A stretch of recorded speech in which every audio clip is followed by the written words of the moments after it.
ইতিমধ্যে 4 জন আধিকারিক তাদেরকে ডব্লিউবিসি অফিসার তাদেরকে সাসপেন্ড করতে বলেছে এবং তাদের বিরুদ্ধে এফআইআর করতে বলেছে। নির্বাচন কমিশনের এই সিদ্ধান্তটাকে বা আদেশটাকে বা নির্দেশটাকে রাজ্য সরকার মানবে না বলেছে।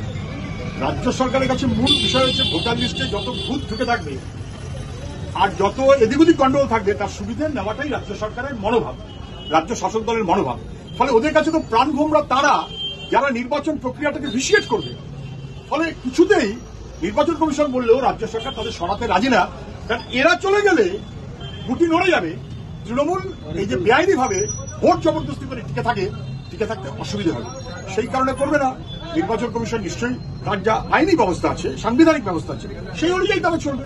রাজ্য সরকার কিভাবে চলবে, নির্বাচন কিভাবে চলবে, নির্বাচন কমিশন কিভাবে চলবে ওরা বুঝবে। আমি বোধ করি সাংবিধানিক বিধি ব্যবস্থা অনুযায়ী চলাটা চলবে।